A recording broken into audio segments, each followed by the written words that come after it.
de 24 heures à l'hôpital et si je n'étais pas en train de poser mes clés sur la commode quand l'écran a brillé dans la chambre sombre. Mon mari dormait, respirant lourdement, portant encore les vêtements avec lesquels il s'était apparemment endormi sur les couvertures. La notification affichait un aperçu. Une femme que je n'avais jamais vue auparavant posant dans ce qui était clairement le miroir d'une salle de bain d'hôtel, ne portant rien d'autre qu'un peignoir blanc à moitié ouvert avec une légende en dessous qui disait « Chambre 412 ». Encore chaud de toi. Reviens vite. Le nom de l'expéditeur indiquait Diane Morel. La directrice régionale des opérations de la société de logistique où mon mari gravissait les échelons depuis 2 ans.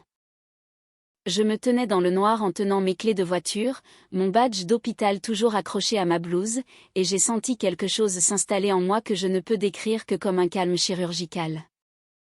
Cette même concentration que j'utilise lorsqu'un patient commence à saigner sur la table et que chaque seconde compte. Pas de panique, pas de larmes, juste une clarté absolue sur ce qui doit se passer ensuite. J'ai pris son téléphone. Il n'avait pas changé le code d'accès depuis que nous les avions configurés ensemble il y a des années. J'ai ouvert le fil de discussion avec Diane et j'ai fait défiler. Il y avait des centaines de messages remontant à 5 mois. Des photos, des notes vocales, des projets, des petits noms que je ne répéterai pas parce qu'ils étaient plus embarrassants qu'autre chose. Et un message d'il y a 3 semaines où Diane avait écrit « Ne t'inquiète pas pour elle. Les chirurgiens sont mariés à leur travail. Elle ne remarquera jamais. Elle ne remarque jamais. Au pluriel, pas elle ne remarquera jamais. Elle ne remarque jamais. » Ce choix de mots a tout changé. J'ai pris des captures d'écran de tout le fil, absolument tout, chaque message, chaque photo, chaque projet qu'ils avaient fait, et j'ai envoyé les fichiers à mon propre courriel. Puis j'ai replacé son téléphone sur la table de chevet exactement dans la position où il se trouvait. Je suis descendue à la cuisine, je me suis versé un verre d'eau et je me suis assise à l'îlot central que nous avions installé ensemble lors de la rénovation de notre cuisine il y a 2 ans. J'ai bu l'eau lentement et j'ai réfléchi à ce qu'il fallait faire ensuite, non pas parce que j'étais confuse, mais parce que je voulais être précise. Je m'appelle Amélie. Je suis chirurgienne traumatologue dans l'un des plus grands hôpitaux de Bordeaux. J'ai 38 ans. Je suis mariée à mon mari, que j'appellerai Julien, depuis 9 ans. Nous nous sommes rencontrés lors d'un barbecue chez des amis communs quand j'étais dans ma dernière année d'internat et qu'il travaillait comme coordinateur logistique de niveau intermédiaire essayant d'entrer dans la direction. Il était charmant d'une manière tranquille, attentionné. Il se souvenait des petites choses. Quel genre de café j'aimais. Que je détestais la coriandre. Que je portais toujours des chaussettes dépareillées sous ma blouse parce que je trouvais ça drôle.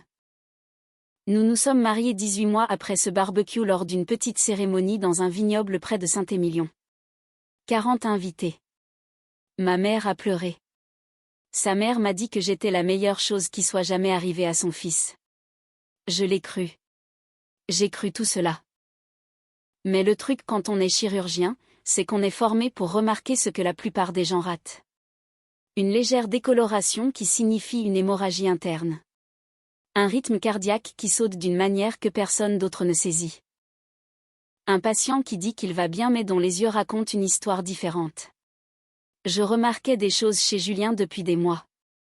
La nouvelle routine de gym qui ne produisait aucun résultat visible mais l'obligeait à quitter la maison à des heures inhabituelles. Les voyages d'affaires qui nécessitaient soudainement une nuit supplémentaire.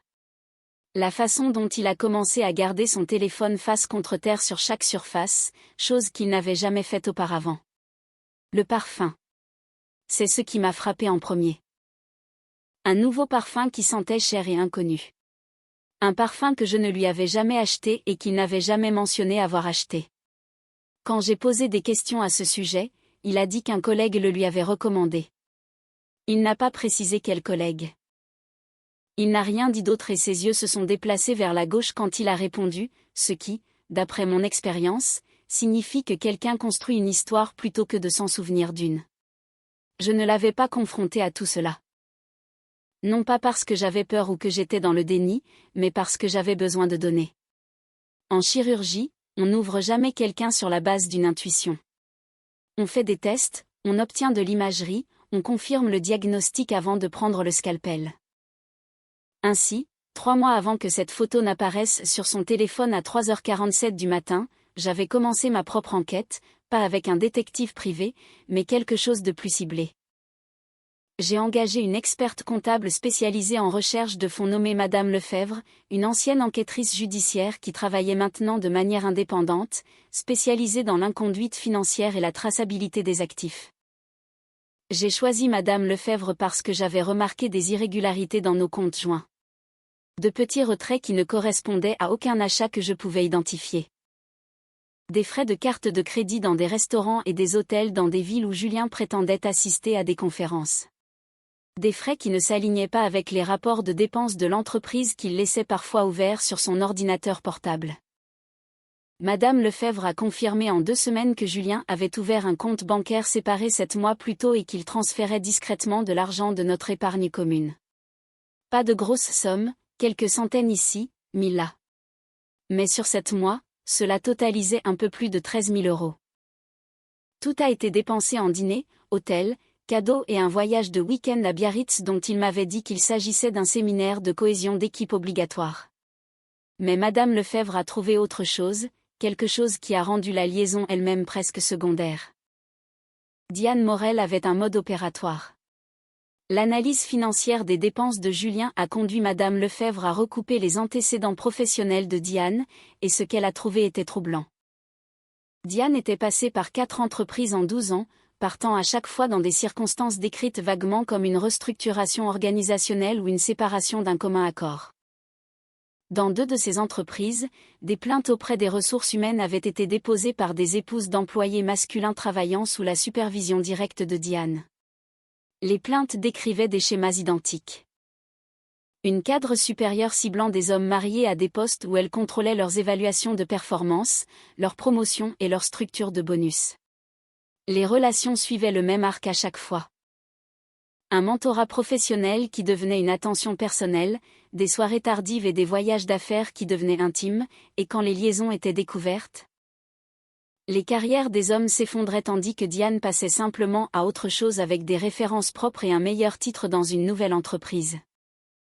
Les plaintes avaient été réglées discrètement. Les hommes avaient eu trop honte pour se battre. Les épouses avaient été trop épuisées. Et Diane s'en était sortie indemne à chaque fois. Ce mot dans son message, elle ne remarque jamais. Elle ne parlait pas des chirurgiens. Elle parlait des épouses.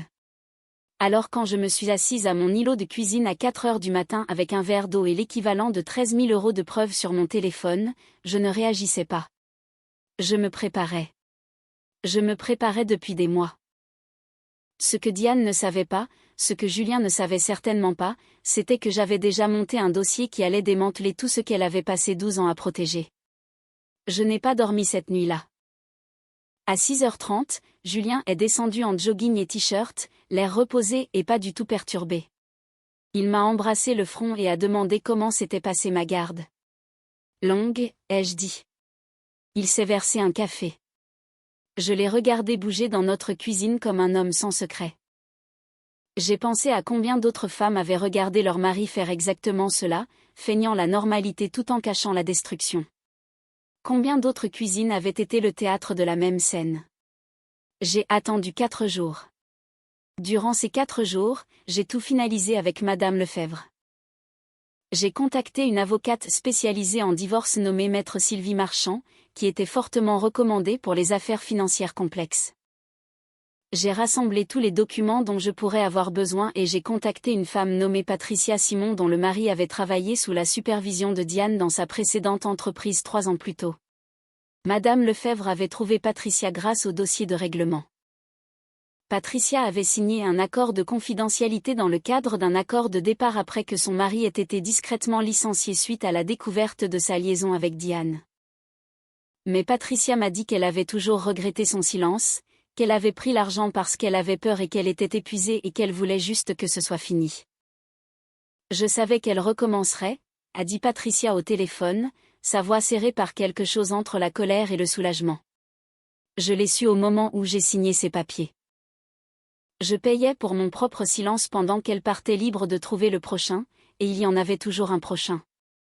Patricia a accepté de fournir une déclaration écrite documentant son expérience. Elle a dit qu'elle ne se souciait plus de l'accord de confidentialité. Elle a dit que son seul regret était d'avoir attendu si longtemps. Le 4e soir, je suis rentrée de l'hôpital pour trouver Julien dans le salon en train de regarder la télévision. Il a levé les yeux et a souri. Je me suis assise en face de lui et j'ai dit « Je sais pour Diane Morel ». La télécommande a glissé de sa main et a heurté le sol. Son visage est passé par environ 6 expressions différentes en 3 secondes. La confusion d'abord, puis la reconnaissance, puis la panique, puis une tentative désespérée de sang-froid qui a complètement échoué.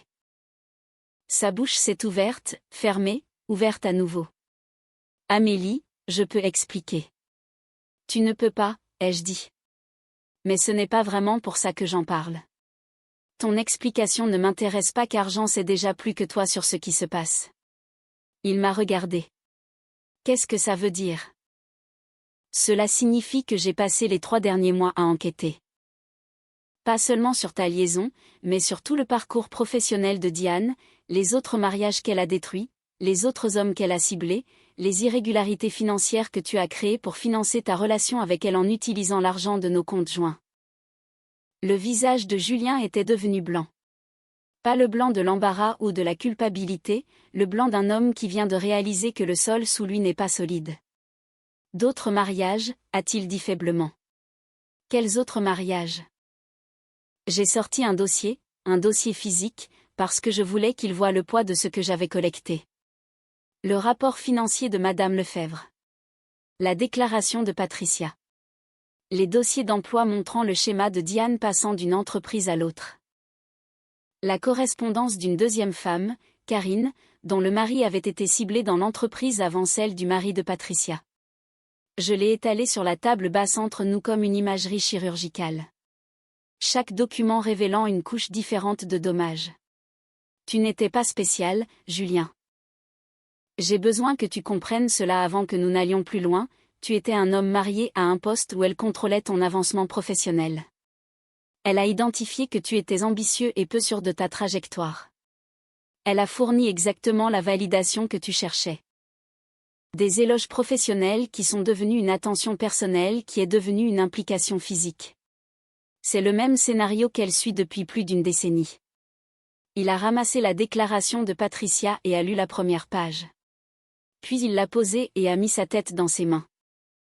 Je pensais qu'elle tenait à moi. Elle tient au pouvoir. J'ai dit, tu étais un outil pour l'exercer.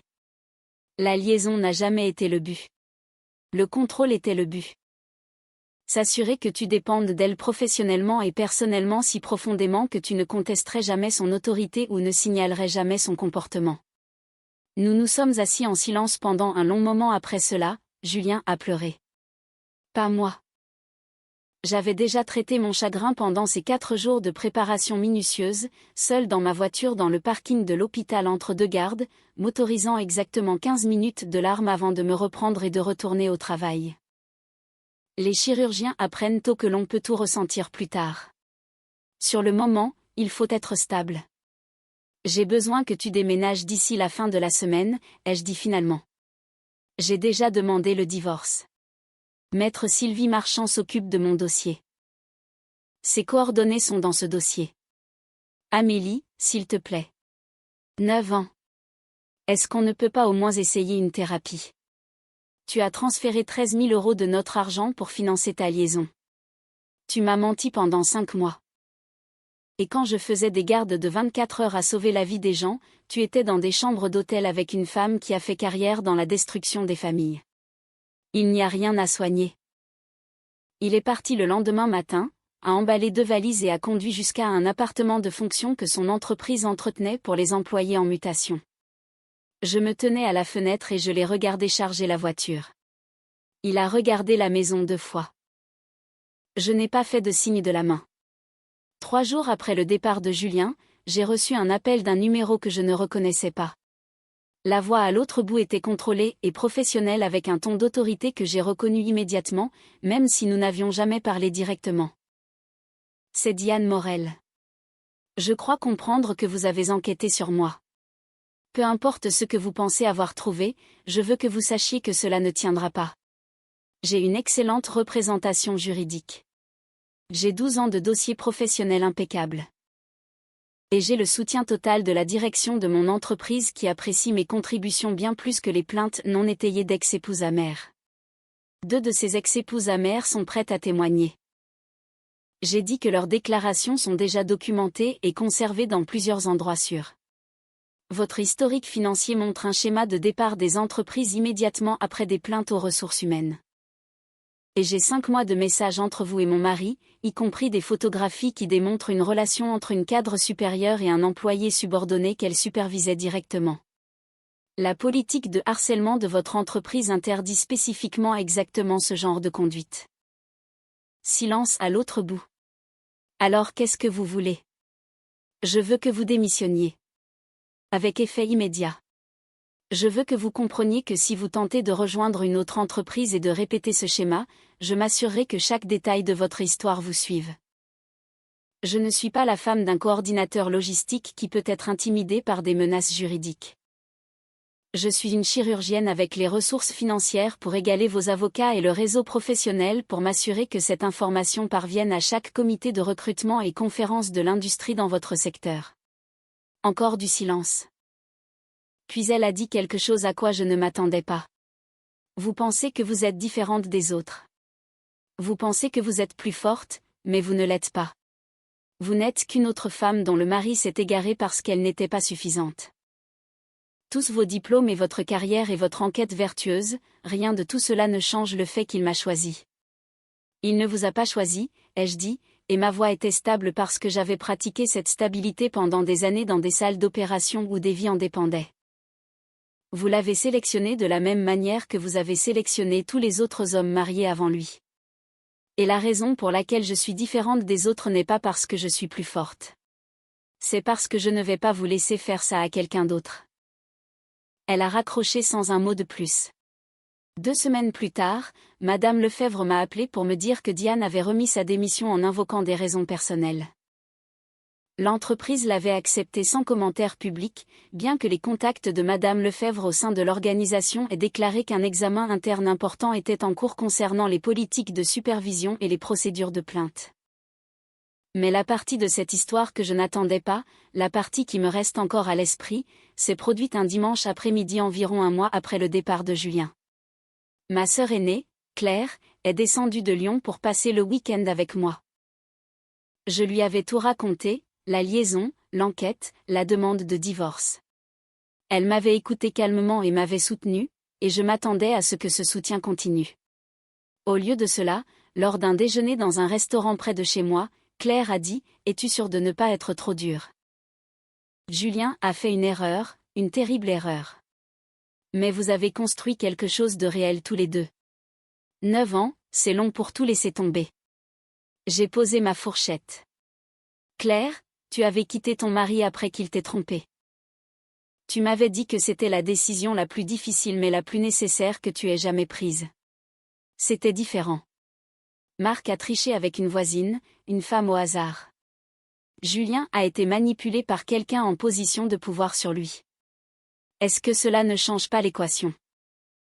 Non, ai-je dit, cela ne change rien. Je pense juste que tu devrais te demander si tout détruire, le mariage, sa carrière, la carrière de cette femme, si c'est vraiment le genre de personne que tu veux être. J'ai regardé ma sœur de l'autre côté de cette table de restaurant et j'ai reconnu quelque chose que j'avais vu chez les familles de patients lorsqu'elles reçoivent de mauvaises nouvelles. L'incapacité d'accepter une réalité qui remet en question leur compréhension de la façon dont le monde est censé fonctionner. Claire avait reconstruit son identité autour du fait d'être la sœur qui avait survécu à l'infidélité et en était sortie plus forte. Si je gérais ma situation différemment, si je refusais de pardonner alors qu'elle avait elle aussi refusé de pardonner, cela validait son choix. Mais si j'allais plus loin qu'elle, si je cherchais à obtenir des comptes au-delà du simple départ, cela l'amenait à se demander si elle aurait dû en faire plus. Je t'aime, Claire, ai-je dit. Mais je ne te demande pas ton autorisation. Nous n'avons pas parlé pendant 3 semaines après ce déjeuner. Quand elle a fini par appeler, elle s'est excusée. Elle a dit que son thérapeute l'avait aidée à comprendre qu'elle projetait ses propres sentiments non résolus sur ma situation. Nous avons parlé pendant 2 heures. Nous avons pleuré. Nous avons ri du fait qu'il était absurde que 2 femmes adultes ne puissent pas simplement être honnêtes l'une envers l'autre dès le début. Quelque chose s'est réparé entre nous ce jour-là. Quelque chose qui s'était fissuré bien avant que la liaison de Julien ne le fasse remonter à la surface. 5 mois après la finalisation du divorce, j'ai reçu un courriel d'une femme nommée Sandrine Martin. Elle s'est présentée comme la femme d'un homme qui avait travaillé sous les ordres de Diane dans l'entreprise précédente, celle où Julien était employé. Sandrine avait entendu parler de ma situation par Patricia, qui était restée en contact avec plusieurs des femmes dont Diane avait endommagé le mariage. « Je voulais vous remercier », a écrit Sandrine. « Quand c'est arrivé pour moi, j'avais trop peur pour me battre. J'ai signé les papiers qu'ils ont mis devant moi et j'ai essayé de faire comme si cela n'était jamais arrivé. Pendant 4 ans, j'ai porté la culpabilité de savoir qu'elle le ferait à quelqu'un d'autre parce que j'étais restée silencieuse. Ce que vous avez fait, en refusant de vous taire, nous a donné à toute la permission d'arrêter de nous taire aussi. » Sandrine a demandé si je serais prête à la rencontrer ainsi que 2 autres femmes qui avaient subi le mode opératoire de Diane. J'ai accepté immédiatement. Nous nous sommes rencontrés dans un café un samedi matin. 4 femmes assises autour d'une petite table avec des cafés lattes et des pâtisseries, partageant des histoires qu'aucune d'entre nous n'avait jamais pu raconter pleinement parce que les systèmes qui auraient dû nous protéger avaient au contraire été conçus pour nous garder silencieuses. Patricia était là, Sandrine, et une femme nommée Dominique, dont le mari avait été la toute première cible de Diane il y a près de 12 ans dans l'entreprise où Diane avait accédé pour la première fois à un poste de direction. Dominique nous a raconté qu'elle avait su que quelque chose n'allait pas quand son mari avait commencé à travailler le week-end pour la première fois de sa carrière, qu'elle avait trouvé des reçus d'hôtel dans la poche de son manteau et l'avait confronté directement. Qu'il s'était effondré et avait tout avoué. Que l'entreprise avait offert à Dominique un règlement de 35 000 € et un accord de non-divulgation et qu'elle l'avait accepté parce qu'elle avait 2 jeunes enfants et aucune épargne propre et qu'elle était terrifiée par ce qui se passerait si elle se battait. 35 000 €, a dit Dominique, en remuant son café lentement. C'est ce qu'ils ont décidé que mon mariage valait. C'est ce qu'ils ont payé pour s'assurer que je disparaisse discrètement pour que leur vice-présidente puisse continuer à faire ce qu'elle voulait. Nous avons parlé pendant 4 heures ce matin-là. À la fin, quelque chose avait changé. Nous n'étions plus des femmes isolées portant une honte privée.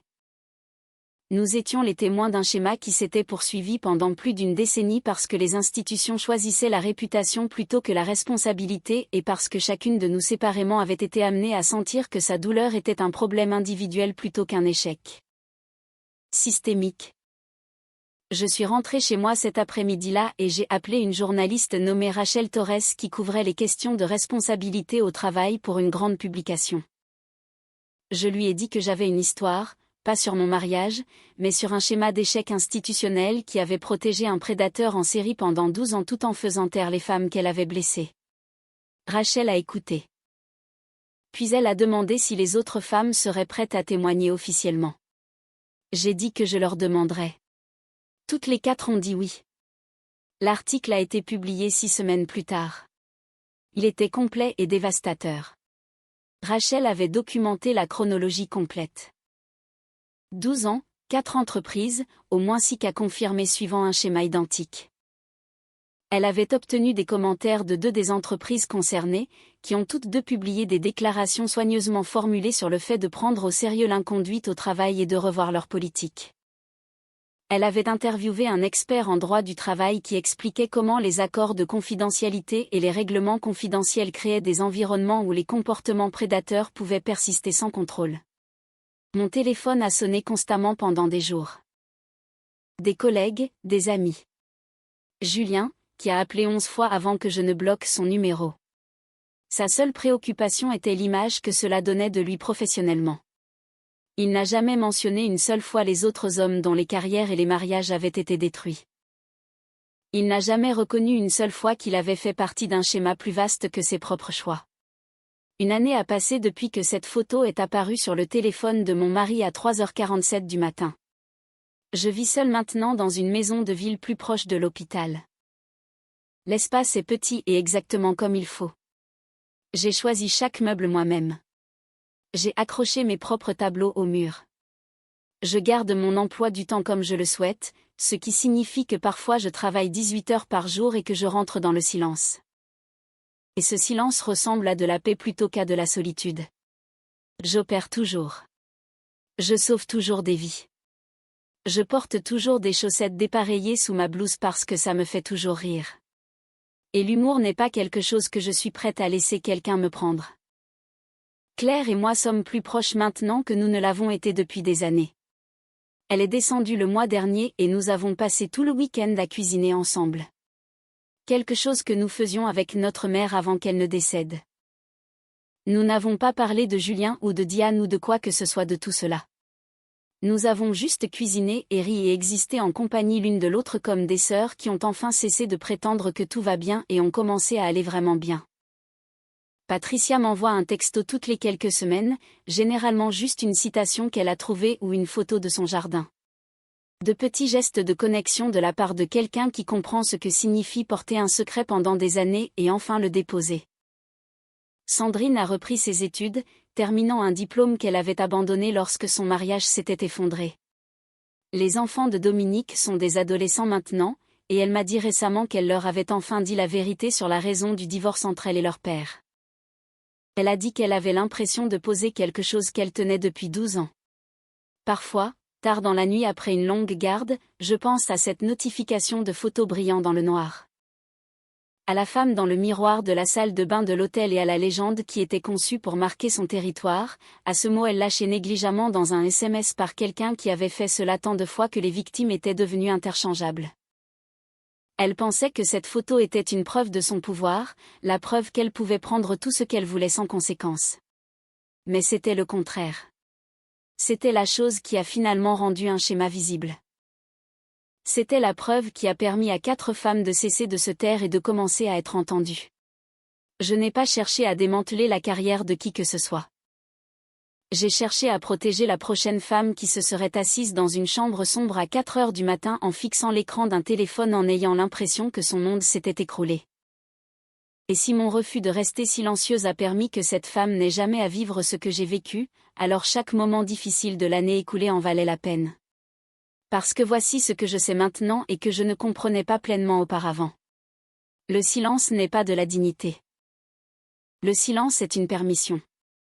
Et la chose la plus puissante que vous puissiez faire quand quelqu'un vous traite comme si vous étiez jetable est de prouver calmement et systématiquement et avec des preuves que vous ne l'êtes absolument pas. Cette histoire est un témoignage puissant sur la force de l'intuition et l'importance de la solidarité féminine face à des comportements toxiques et systémiques. Amélie, grâce à son sang-froid de chirurgienne, nous montre qu'il est possible de transformer une trahison personnelle en un combat pour la justice et la protection des autres. Sa décision de ne pas rester silencieuse a brisé un cycle de prédation qui durait depuis plus d'une décennie, prouvant que la vérité, lorsqu'elle est documentée et partagée, possède un pouvoir de guérison et de changement immense. Le parcours d'Amélie nous rappelle que la dignité ne réside pas dans le fait de cacher la douleur pour sauver les apparences, mais dans le courage de demander des comptes et de refuser d'être une victime passive. Et vous, que pensez-vous de la réaction d'Amélie ? Auriez-vous eu la patience et la rigueur de mener une telle enquête avant de confronter votre conjoint ou auriez-vous réagi sous le coup de l'émotion ?